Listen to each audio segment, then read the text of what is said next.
Hello, everybody, and welcome to, just a few cards, actually, that they released in the new set for Shadowverse Worlds Beyond and Infinity Evolved. We did do stream for, the full list before the game released, just to come up with some theories and whatnot of what the new cards may do. So we decided to do one for some of these newly released ones as well. Yeah. We don't have the full list yet. Going through the cards. We did indeed. We got some things right, quite a few things wrong, but that's the nature of these things. We're just here to have fun. Yeah. Yeah, exactly. But all right. Which crafts Force Legends so far have you seen yet? I know that you saw one card already. I looked at the sword card. Okay. Which surprises no one. Yes, indeed. As a swordcraft main, makes perfect sense. But let's check out Gildaria, Anathema piece. Makes sense. They didn't have the Anathema card yet for sword. Rally back, baby! Fanfare Rally 20, Super Evolved's follower. This was something we were actually discussing when, right before Worlds Beyond release, whether they would have the rally mechanic. I was like, maybe they might move away from that. That won't be a main thing, and they might do the officer and commander sort of thing. Or the luminary kind of trait that they had as well could be useful. We're going more away from officer commander, but we're getting the rally back, so I'm happy about it. Yeah.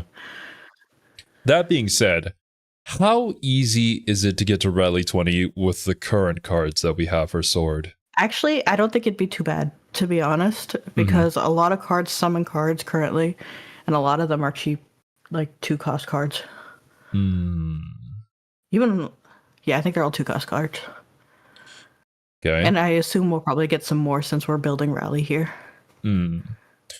Whenever another allied follower enters the field, deal 1 damage to all enemy followers.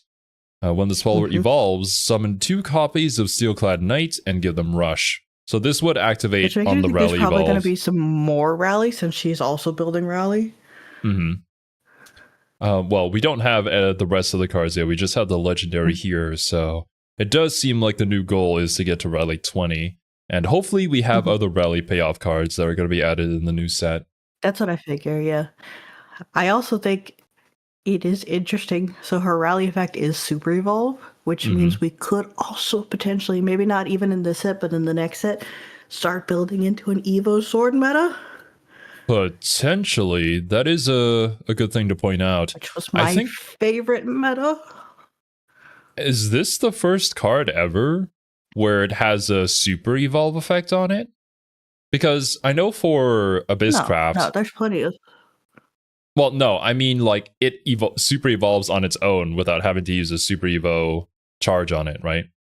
I think there's a couple, other than Olivia, obviously, who can super evolve someone, but that doesn't trigger super evolve effects. Well, you use a super evolve to do that, yeah. This one super evolves because of a condition. Other, but I could be wrong. For Abysscraft, I know that Mukon, he only regular evolves when you have Necromancy 8, but that's about it. It could be. I'm not sure. I'm not sure off the top of my head. Yeah. Definitely not in Sword. Yeah, this one seems to be great for clearing the field. I mean, I'm going to get this on turn 6. Are we going to be playing this on tempo? You might have to pair this with something else. Maybe a turn 8 kind of play. Turn 6 for Rally 20 sounds tough. We'd have to see. Obviously, how good or not this card is going to entirely be determined on how quickly you can get Rally 20. My other question, I'm assuming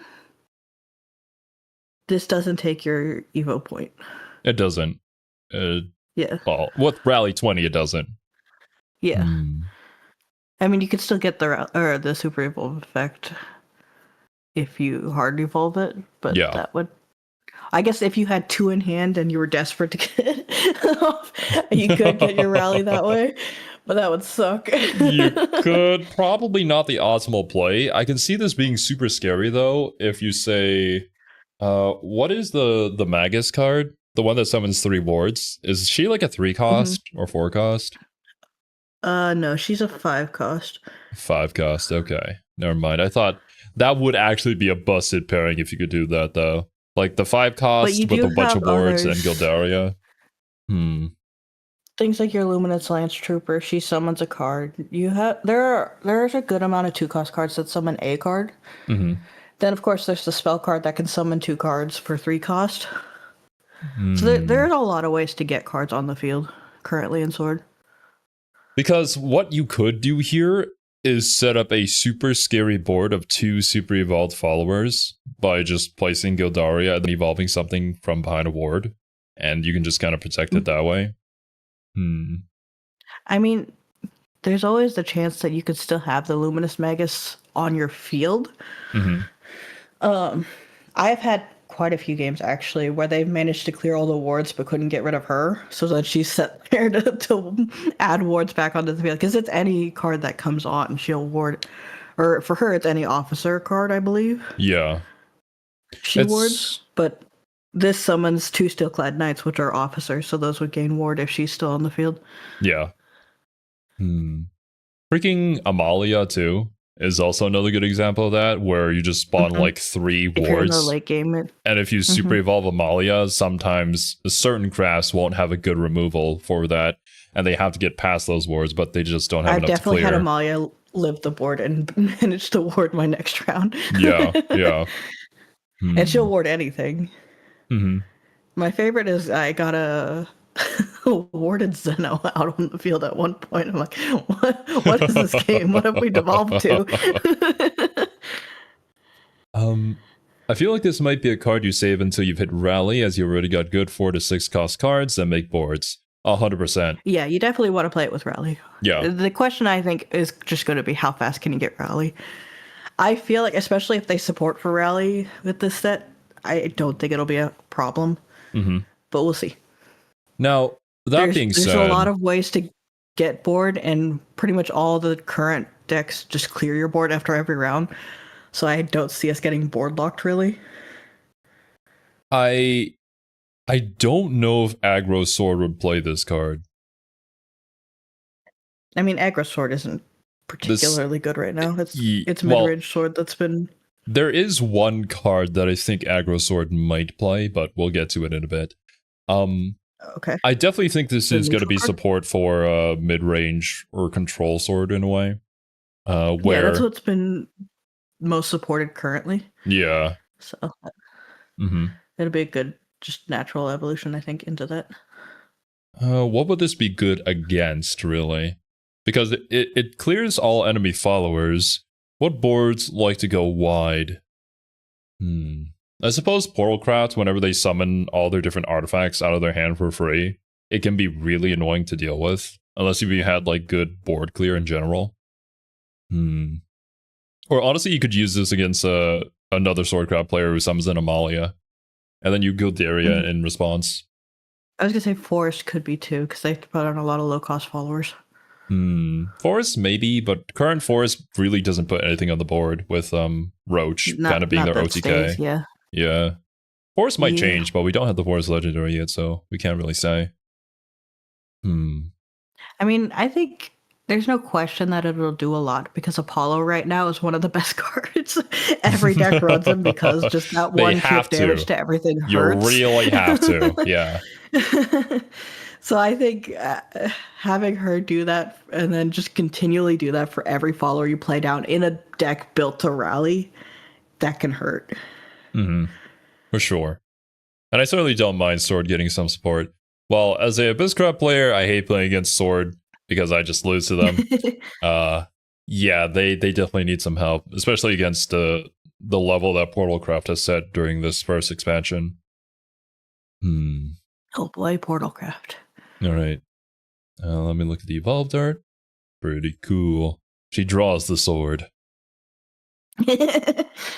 Honestly, a 6 cost free super evo 7/7 on the field with 2 knights with rush and also clears the board. Yeah. That's pretty good. Yeah. I don't think Sword has I think. Yeah.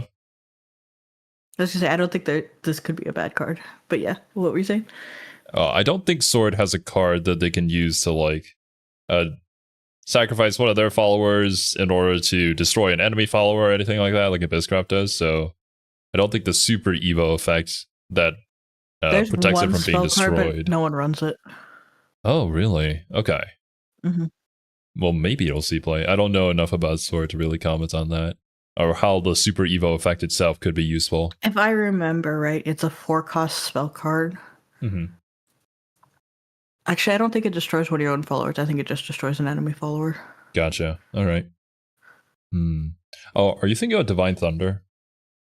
Maybe, yeah, I think so. Yeah, no, that's just for enemy followers. But yeah, I don't think Sword has any way to break its own board currently. Good card. Play this in control, mid range. We shall see what the other cards that come out will support. And yes, please, yes, Earthright, let's go! That's what I've been waiting for, baby. My freaking dirt rune deck right now is basically just, please, for the love of God, don't clear my board. And all I can do is just pray. Kuan with extra steps that don't do anything. Yeah, you play Anangrea, you play Kuan. The spell boost does nothing for your deck, by the way, but they're just good cards. They're just busted in general, so you just play them anyways. Because you have nothing else. Yeah, finally. We're getting something here. But is this going to be enough? Right. So, 8 cost, Lilithim, Anathema of Audacity. I have no idea what that is. What is Audacity? All right. We have a 5/5. Oh, yeah. You know it? Huh? What is this Audacity? The word? Yeah. Like how dare you? Like, how could you have the audacity to do that, right? Wait, it's written like this? I thought it was Audacity. A-U-D-A-C. I don't know. I know the audio program is Audacity. Oh, man. All right. Well, she's a 5/5, 8 cost aura. Aura, I believe, means that you can't target this particular follower with spells. I take it back. I am getting them confused. Apparently, audacity spelled like this is to devour. Be that makes swallowed! more sense, honestly. Be swallowed! I don't know English. Leave me alone. It's the only language that you know, Survey. Oh, no! But anyways, Aura, last words. A little different. Oh, actually, wait a minute, yeah. Earthright 2, summon a Lilithim and a Theme of Audacity. So essentially, as long as you have 2 Earth stacks on field, she'll keep on coming back. How hard is it to keep 2 Earth stacks? That doesn't seem too hard. We have some really good Earth stack generators currently. Like, we have this 2-cost card that immediately applies 2 stacks, and in Shadowverse Worlds Beyond, they have the new Engage ability, where you can spend 1 play point to put 1 Earth stack. So you don't even need to spend a card to keep that up. That is nice. Yeah. I haven't, like, playing against your Dirt Rune deck, it's hard for me to tell as someone who doesn't play Rune. Like, how much of this is you're just able to build a lot of stacks? I always feel like you have a lot of dirt, but I'm not sure if it's because you generate a lot of dirt or because you just have not a lot of use cases for your dirt. Well, there aren't a lot of use cases for the dirt. I'm going to be real with you. It's not like the Acid Golem from back in the day where you just, like, spend, like, 3 Earth in order to deal 6 to the enemy face or whatever it was. So you just had to build a ton of stacks so that you could OTK your opponent. We don't have that yet. Maybe we'll get it. Who knows? But hopefully we get some more Earthright generators in this expansion too to help support that. And this could be an okay payoff. It doesn't directly do damage, but man, this card is going to stick. Yeah. And you can also... Kagemitsu wishes he was. You can also super evolve, select 2 enemy followers on the field, and destroy them. So this can get to, like, anything hiding behind wards, or anything that is just way too big, or, annoying to deal with. What does the aura effect do? I forget. Aura, I believe, means that this card cannot be targeted by spell effects. Okay, or that's what I like thought. a card that can target another card cannot target this card. So that would mean Right. like my sniper couldn't take her out. Yeah, essentially. You would have to run followers into her. And if she sells Earth Sac, she'll just come back anyways. Yeah.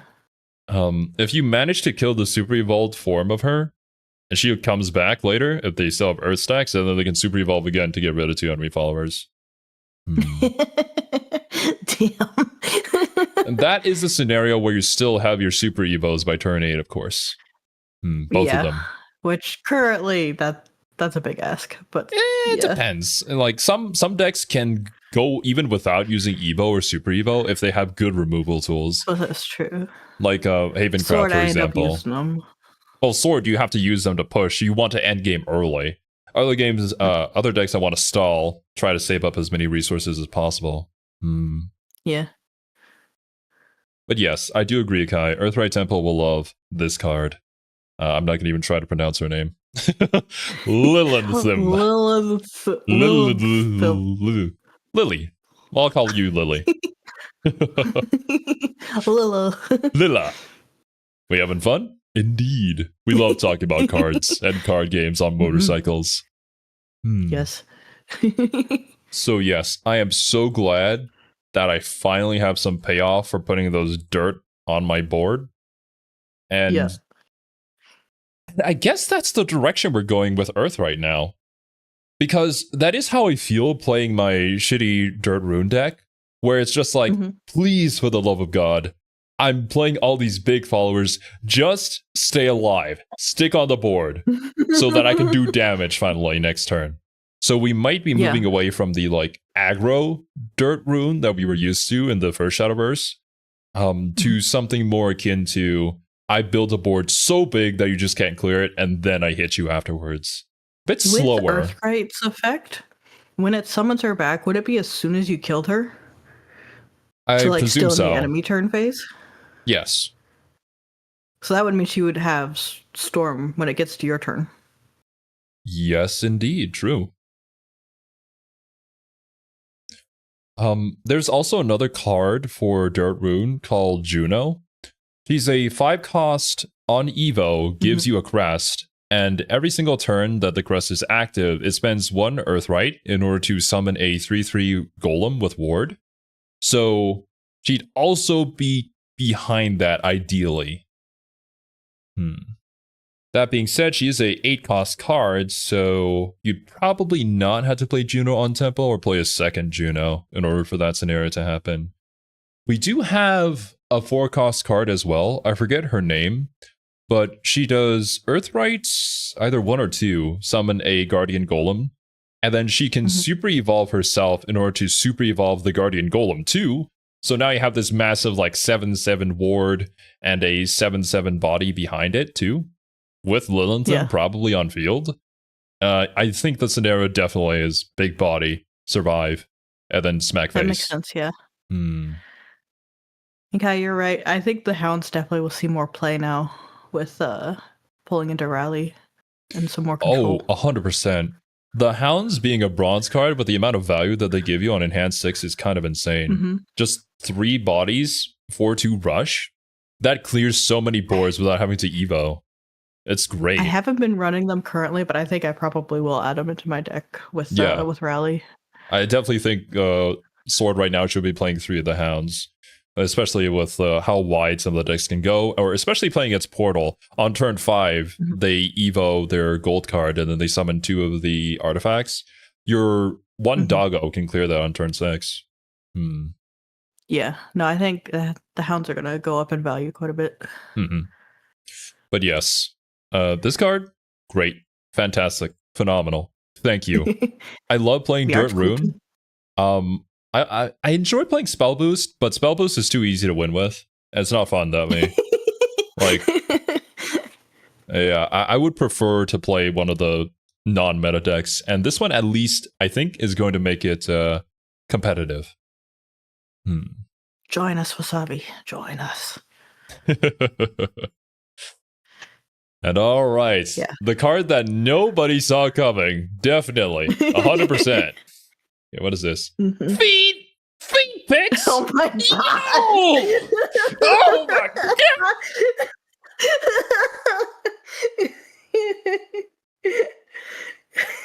God damn! That's She's got the sausages out there, like right there. Jeez. All right. From such a classic art to just feet real fast.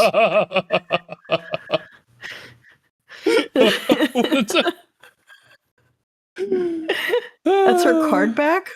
Oh dear. Well, you know, they know their target audience. They know it's going to sell. I mean, she's also going to be one of the exchange tickets, so it's going to be a lot of Feline. Feline is a 2-cost 2/2. Fanfare. If you're an overflow, add a White Frost Whisper to your hand. He also inherently has Bane, and on Evo deals 1 damage to all enemy followers. So I didn't play Dragon before. How different is she? She's always been a low-cost follower card that is just good, cheap removal. In all Dragoncraft decks, whether you be aggro or ramp, you appreciate the fact that you have some form of removal in the early game. Plus, she also has the overflow effect, which just makes her even more effective if you're playing ramp or just good, cheap removal. Makes sense. Having the Bane on her also means that you can just run her into anything big and just get rid of it without having to worry. A low-cost Bane is just always good. Yeah. That's cute. Right, what is the White Frost Whisper? Select a mode to activate. Destroy all damaged enemy followers. Ooh. So with 5 play points, because on Evo she deals 1 to all enemy followers. So regardless of how wide the board is, with 5 play points you can remove everything. Every deck runs an Apollo. Increase the cost of all cards in your opponent's hands by 1 until the end of their turn. This is really freaking good if you know for a fact they have a card in their hand that they're gonna need to play in order to win the game. Kai. Long game Apollo White Frost, that just wrecks. Yeah, you clear the entire enemy board without having to spend any resources. You don't have to spend an evolve, you don't have to spend a super evo. Well, I mean, you do, if you want to damage them, you can spend an evo, but if you can damage them any other way and then use this, then yeah. Play this, play Apollo, play White Frost Whisper. You know, you don't even have to spend evo. The unfortunate part, well, you can also maybe just save that in your hand for later. You could. I'm trying to think. This would be really funny if Portalcraft... No, it wouldn't work on them, unfortunately. They'd have to build the mech first in their hand, because it doesn't retroactively change them. It changes them when you play. So when they fuse it away, it would just go back to a 10 cost. It would be such a troll, though, because when they summon it, I've seen it a lot of times coming around turn 10. I watch them fuse their mech, but then they have to wait till the next round to play it. It's such a limited use case, but oh man. That could be really funny. Such a slap in the face. The thing this is going to fuck up, though, is Forestcraft. Yeah. You already have to do so much math playing Roach, but imagine you've already done all the math in your head. You know for a fact you have OTK, and then this happens. What do? You don't do anything. You just have to pass. Because if you spend your resources then you won't have enough to get OTK with a Roach. And that gives Dragoncraft an extra turn to build up, and yeah, they can steal the game back from there. I mean, it won't be nearly as dramatic as messing up combo Roach, but it would hurt Sword pretty bad too. For sure. In your mid-range there, because that's going to cost your ramp your rally quite a bit. To be honest with Sword, though, I think destroy all damaged enemy followers after she evos is probably going to be the bigger one. Where, like, you super evo your Amalia, you hope that she's going to survive their next turn, and they play 5 play points and then it's gone, you know? I would say thankfully Sword does have a few things to counter that. Things like the Amelia, where you can put barrier down. But I can say from experience, this would probably fuck up Cerberus on turn 8. Say you already have on the field the 15 damage to face possible. But then they play this, you gotta wait an extra turn, and yeah. Just buying Dragon more turns. Giving Dragon more turns is a bad idea. The later in the game it goes, the better it is for them. How does that affect enhanced cards? So something like Albert, who's generally a 5 cost, but so he would still play at 9 cost because that doesn't change his actual play cost. Yeah. It does not change enhance. It simply increases the cost of the card being played normally. Yeah. Yeah. Good card. Good card for both aggro and for ramp, which hopefully ramp becomes a thing because it was not great in the current expansion. Every other deck just kind of went under it. Do you think the +1 cost effect is active on the cards you have in hand in general, or does it not affect the cost for a card you draw or bounce back to hand? It only, if it's like in the first Shadowverse, yeah, it's only going to be the cards that are currently in your hand. So in the scenario, if it were draw, it would become a crest effect. Yeah. If they draw a card, it's still going to be the same amount of play points. It only affects the cards that were in their hand at the moment that you played this card. If they can somehow fuse their cards together, it would still go to the original cost, even after you play this card. So yeah. I think the most common use case is going to be destroy followers, but it is interesting to have that second effect. Yeah. The destroy followers one is going to be good for most decks. The increased cost of all cards in your opponent's hand by 1, that's going to be more so experience thing, the type of deck that you know your opponent is playing, and that's going to when be a more their niche OTK is going to be. But could have niche, but it completely destroys some decks, like Forestcraft, as we mentioned. Yeah, good card. Also, feet. Very feet. Oh my! Hi, ladies. Oh wait, they just fused them together there. This is interesting because Ginsetsu has always been our own card.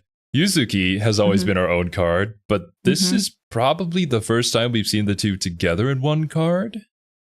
Huh. Right. I feel like this is good, but doesn't inherently help ramp or aggro with their general game plan outside of being a cheap Bane card to kill wars in aggro. It helps you survive, basically. If you need removal, you have it, because they don't really have a whole lot of removal. But yeah, back to Ginsetsu and Yuzuki. Twin Calamities. 9 cost, 5/9. On Fanfare, select a mode to activate. You either summon 4 copies of One-Tailed Fox, which was Ginsetsu's ability back in OG Shadowverse, or destroy 4 random enemy followers and restore 4 defense to your leader. Well, I mean, this one I think you get normally, but destroy 4 random enemy followers, that would be Yuzuki's effect, where she evos and then she can choose to destroy enemy followers so based on the amount of evos that you have. They made the card, they're like, it can be whichever one you want it to be. Basically. Yeah. The restore 4 defense is nice too. Let's see. The One-Tailed Foxes. Oh, I'm pretty sure they were 1/3s back in the past, were they? They might have been 2/3s. I could be tripping. I think they were 1/3. The One-Tailed Fox is a 2 cost, 2/3. Rush Ward, last words, give a random allied Ginsetsu and Yuzuki Twin Calamities on the field. +1. So, with 4 of these on the field... That would be +4, yeah. That would be a +4, that would be a 9/9. Straight to your face with Super Evolve. That would be 12. So it's effectively a 9/9 if you have an empty board. Effectively, so... which is why they had to introduce a card like Fight Lean, right? Because, like, how else are you going to get past all this bullshit, right? It's kind of like Amelia in Abyss. Yeah, kind of. True, actually. Yeah. Like, Amalia has the 9/9 stat line on Super Evolve on her own, This one gets that if you destroy all the wards and don't kill this follower, and you get even more out of it, which Abyss kind of needed. We needed something, anything. Yeah. The Cerberus combo is neat, but it's also pretty inconsistent. With this can be an alternative win con for sure. This one, yeah, I don't it's think... definitely a try and live to the next field at the very least.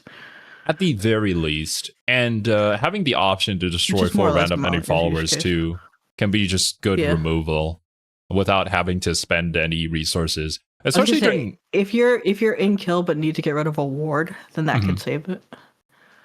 Especially during turn 9, where at that point you may or may not have any evos or super evos left on both sides. Being able to just get rid of 4 random enemy followers on summon is really damn good. Because then your opponent is going to have to scramble to get rid of this 5/9. Imagine they're playing a deck that doesn't have anything with Bane or any like hard removal in their hand. Then yeah, this is going to live. Good card. I like it. I will definitely be playing this in my mid-range Abyss. That being said, I wonder if they're going to give any support to aggro Abyss at all. They might not. They have to give, like, at least Vampy Shan, right? Because we have a whole lot of bat generators, but no real payoff to them. You would think, yeah. They might get a good gold card for aggro. You never know. Maybe. And thank you for the Hydro, there could Masabi. Still be more legendaries coming. Abyss not beating the For the Rich allegations, bro. My current Abyss craft deck does in fact run like, what, 3, 6, 9, 12 legendaries? Add 15 in there, yeah. My sword's running pretty rich too at the moment. How oppressive is aggro at the moment? Not very. There are a lot of sustain cards in most crafts, so aggro can sometimes pull off wins, but for the most part, you're playing aggro if you want to end games quickly, regardless if you win or lose. And you're mostly probably going to lose. When the game launched, there was a lot of aggro decks, and then people eventually were like, wait a minute, I can just counter all of this aggro shit, and all of a sudden the control in the mid-range started poking through and taking over. Yeah, pretty much. Once people figured out like what cards to be putting in your decks and what's good for removal and sustain, and how playing slower is just more beneficial than trying to rush your opponent. Yeah. So, aggro is going to need support if they want to keep that a thing. For now, Gensetsu and Yuzuki is very well invited to my Abysscraft deck. Thank you so much. Love you guys. Wilbert! I did see that Wilbert got added, but I haven't looked at his card yet. Wilbert, Desolate Paladin. 6 cost, 4/6. Has Ward. Last words, summon 2 copies of Holy Cavalier. That's interesting. I believe his OG Shadowverse one was on summon 2 Holy Cavaliers. But game's slower. Makes sense. Oh, you're right. I think it was on summon. Yeah. Evolve, gain crest, Wilbert Desolate Paladin. Whenever an allied follower with Ward enters the field, give it +1/+2. Ward Havencrafts is coming back, baby. Oh no. You are going to be at a very disadvantageous position if you're playing follower-based strategies. Yes. Oh, I hate that. So you have to get rid of Wilbert, and then you have to get rid of the Holy Cavaliers too.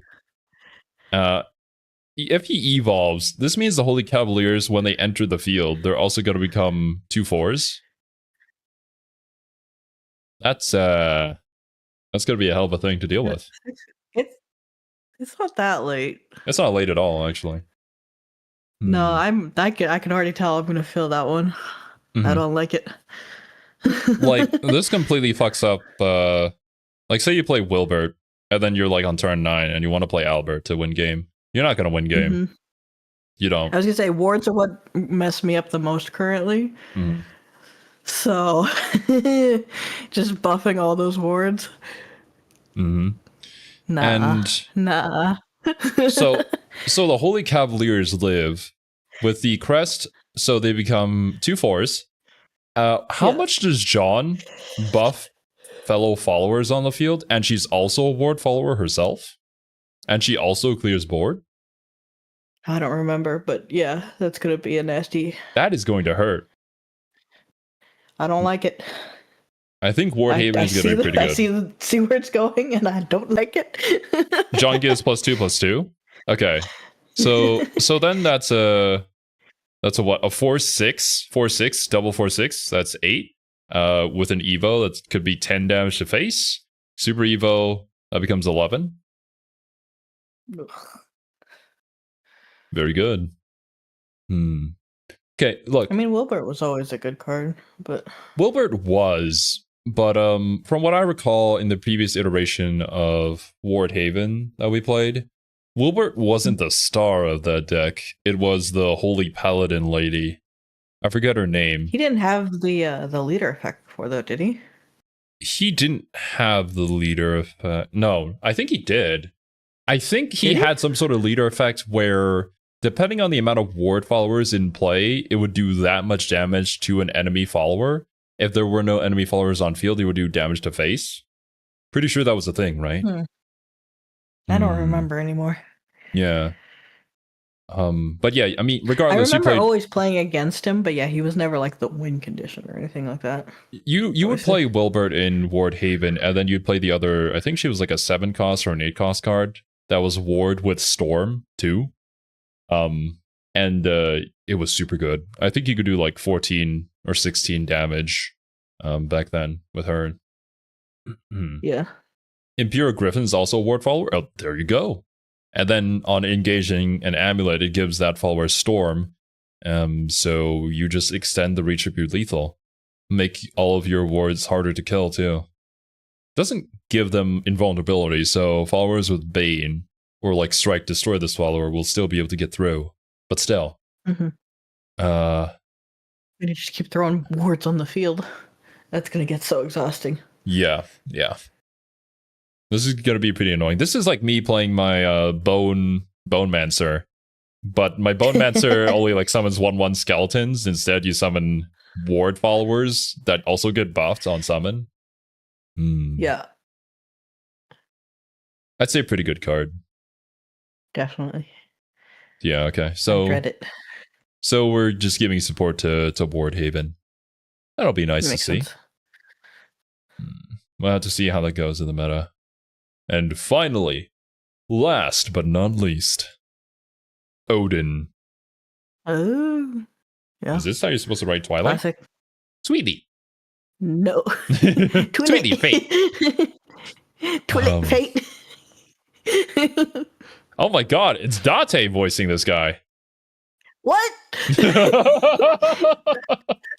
Hell yeah, Greg Chud. What are you doing? Let's go. All right. This stream is not free of an Eyeless Omnium Flower reference. This card is interesting because on Fanfare, select an enemy card on the field and banish it. It does not specifically say follower. This is going to be the first card that we've seen that can remove amulets. For amulet removal. Oh yeah, this is gonna.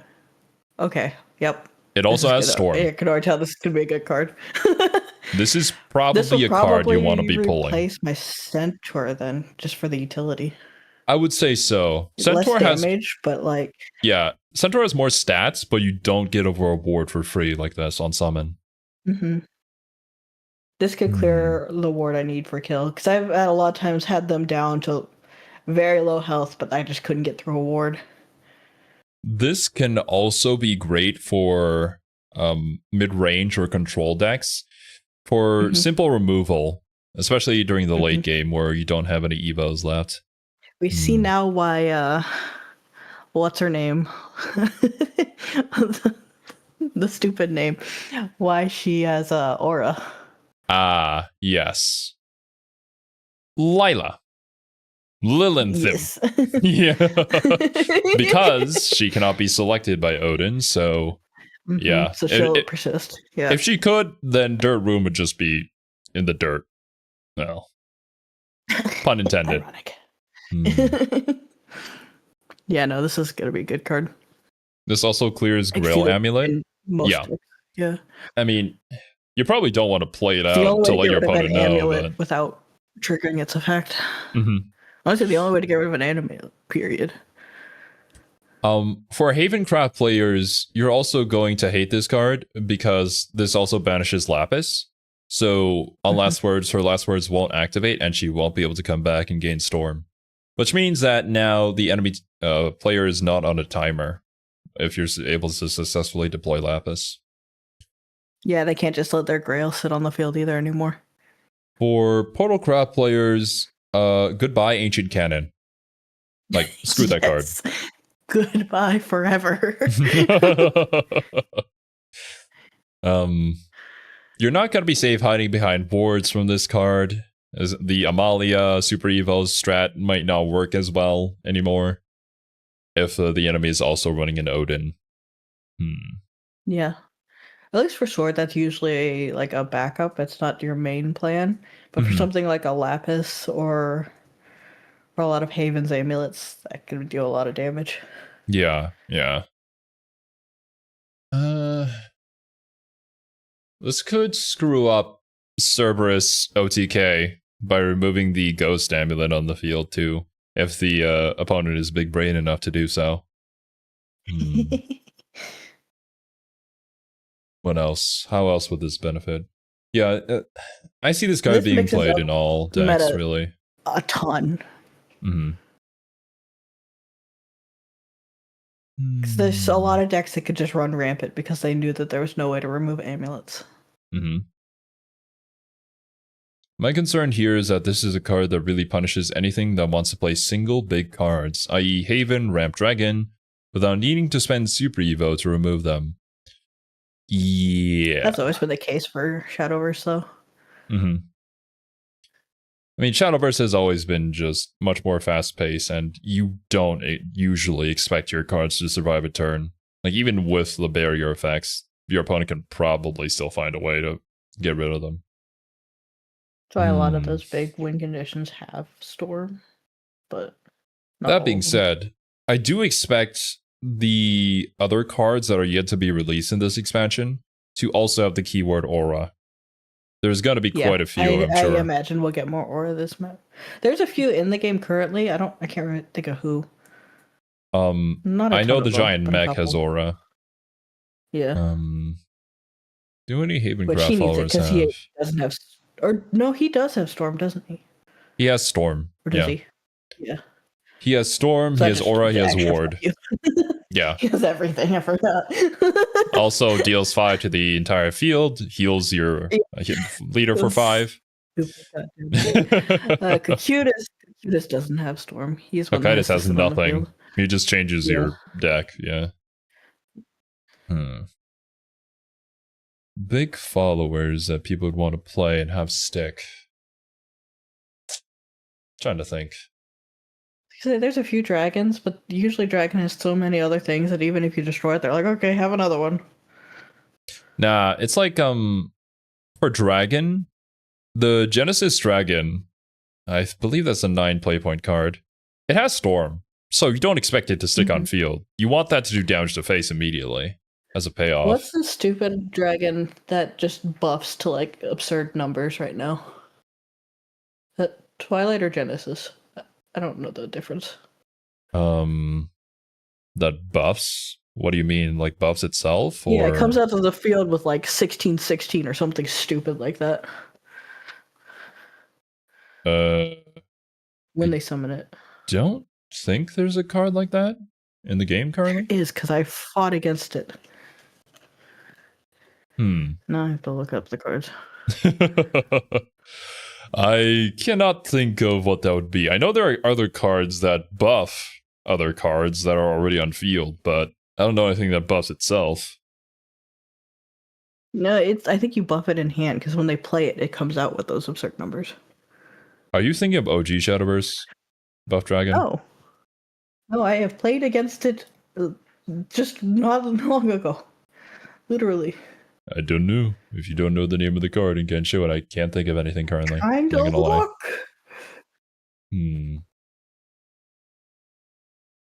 How else? What other crafts would this be played in?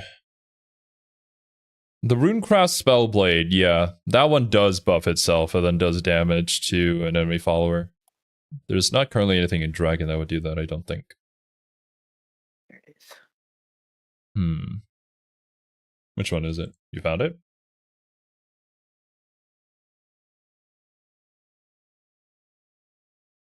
But yeah. For Forest, we'll have to see what Forest does. I'm sure that they're likely going to be providing Forest with some more mid-range control support. Because Roach is it's really good. Like, it's perfected. You don't need to support Roach. You should support the Opulent Rose Queen and actually make her potentially a win condition.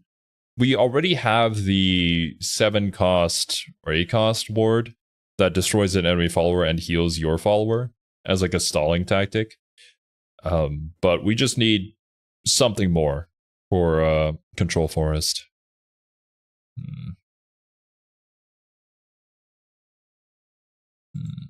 How would this affect... Oh, this is gonna suck though. When you play Gensetsu, and then you're trying to get all 4 copies of your One-Tailed Fox just wrecked so that you can go for your face later. And then they just play Odin and they just get rid of your Gensetsu. No! And it doesn't even give you a shadow for Necromancy. Fuck, dude. This card will banish Wilbert so he doesn't get the Last Words effect, so the Holy Cavaliers don't come out. Any card with Last Words getting banished is just bad in general, but some are worse than others. For Portalcraft, though. The funny thing is, this does not counter... what was it? The Puppetcraft legendary card. Because... Orcus, yeah. Because her 1/6 puppet has a taunt effect where you can't select anything but that puppet. Therefore, Odin will not be able to banish the Super Evolved Orcus. Yeah. But he also has the ward, so half the time that's the only one I want to remove anyways. Well, I mean, I also want to remove the 8/8 Super Evolved follower behind him. I think I'm just thinking of Twilight Dragon. Twilight Dragon debuffs your entire field by 9 HP, I think. So it just usually kills your entire field.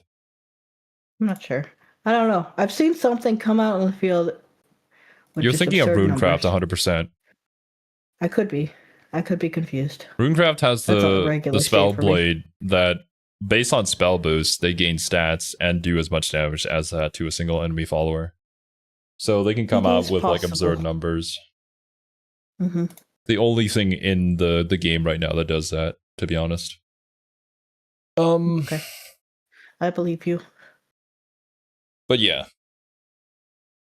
Odin, you should probably pull for this card. it's gonna be universal. Definitely. Every single deck is likely gonna be running 3 copies of this. I feel like, yeah, that's just got so much utility to it. Just there's no other reason not to have it. And a 7 cost, it really isn't that bad for that. For 7 cost, if you turn 7, you probably still have a Super Evo. So if you chip your opponent until they have 7 health left, this can be a very easy finisher if they try to save themselves with a ward. Also, deny them the ding dong draw. Because like screw you in particular, I guess. Yeah. I did not know that was voiced by Greg Chun though. That's funny. But alright. That seems to be the cards for now. What do we have on Twitter? Do we have any updates here? Let's see. Nope. But something that I did notice, interestingly enough, is that here on the promotional art, you see Grimnir. And Grimnir, famously, has always been a core part of Evo decks. That jumps Evo's coming back? I don't know. I do not know. There's 2 more ward cards in the Wilbur demonstration video. Oh shit. Let's go take a look. Where's Wilbert? Take control of the field. Or anyone. Ooh. Oh my. Repent. Leave me alone. No volume for that. Damn. Okay. What's going on here? We have the Cleric of Crushing, a 3-cost 2/4. Charita Angelic Maid. 2/2/2. Don't see their abilities. God, they play them so fast. For me or anyone. Repent. Leave me alone.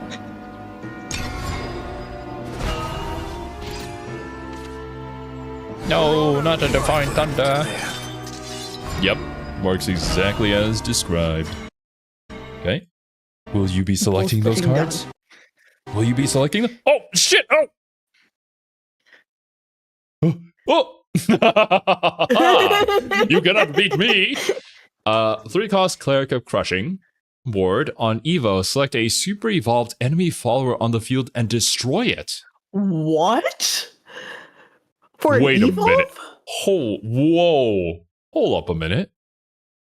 That's a wild... So, Like, because you're not always going to have evolve points by the time super evolve unlocks, because you usually use those up first. But that gives you incentive to save those then. for Havencraft specifically, I would say they're the one deck that very They will hold on to rarely those longer. spends their evos. Yeah. They have plenty of removal otherwise. So hiding your super evolve followers behind ward is not going to save them. They either have aura or they die to Cleric or Crushing. And it's a really good trade. Trade is super evo for an evo. I hate playing against Haven. Oh man.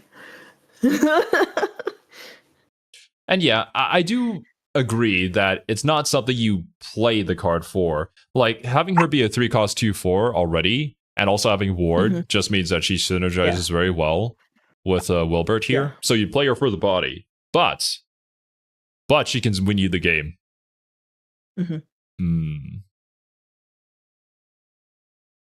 Or at least save you an extra turn. Oh. Charita Angelic Maid. Fanfare, if you unlock just buffs if you're later in game. Super Evo, give this follower +0/+3 and ward. So wait, and it's okay, so that gives it 5 defense at turn 6. 2/5, and then you have the Wilbert effect too, which is +1/+2. Yeah, I can't count. So that's 3/7, I believe, when she's played. Yeah, 3/7. And Ding Dong actually has damage. Let's go! Alright. Cool beans. Yeah, that board is going to be super annoying to get past. This is what you need Phylene for if you're playing Dragon. Anything else? The new Battle Pass leader looks cool. I was not expecting this guy, though, whoever he is. Was not expecting... I'm curious, because he's not currently a card. Silvarius. Not so currently. We'll he should him, then. He should be like a legendary or something. For Swordcraft in this next expansion. No, that is the trailer. Okay. Yeah, that's about it. We don't have any more card demonstrations here. And I believe he just super evolves in Albert. Yeah. Okay. Yep. That's going to do it BJP for now. does show Philene's leader, if that's something you want to see. Sure. Link it to me. There's a Neptune variant in the past, so she's confirmed. Kai said that earlier. A Neptune variant. I can't think of who that is right now off the top of my head, actually.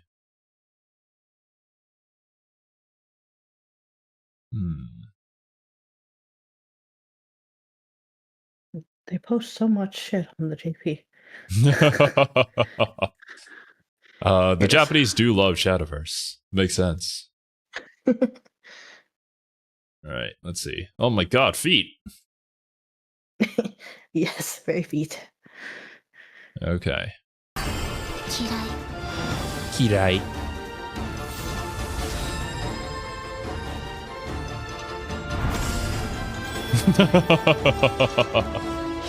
Oh my god. I think Cash is gonna have to spend some more money. Yeah. I will say, the Battle Pass leader has one of my favorite voice lines to have. He just goes, "No."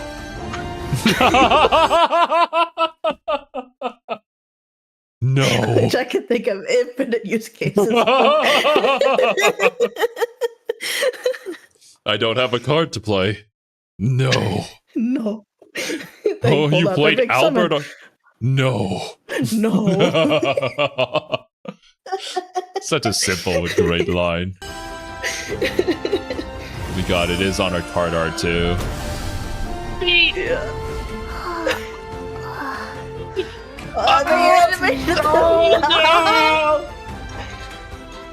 Bro, people are gonna spend so much to get this background. Oh my goodness. Oh no. Wait, are you saying that before Evo he has, and then after Evo she doesn't? Wait. Oh. Where did the stockings come? We didn't see that before.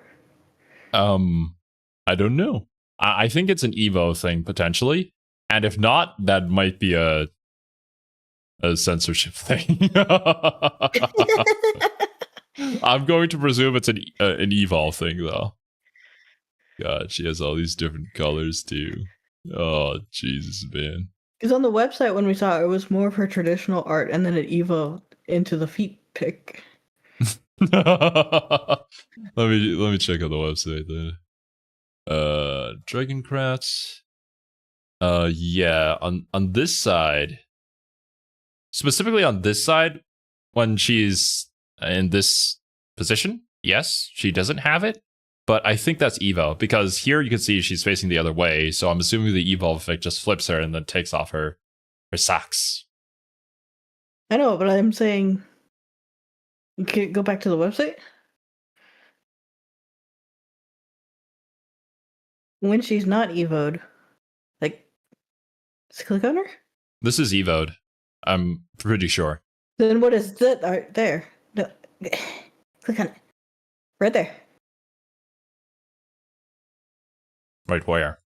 Oh, it's the alt art. Okay, never mind. I'm stupid. Yeah. I understand now. This is the alternate confused. art that you get I was confused. by getting the ticket. Mm-hmm. Yes. So, I see. I have caught up. I am Okay. with it All now. right. I understand.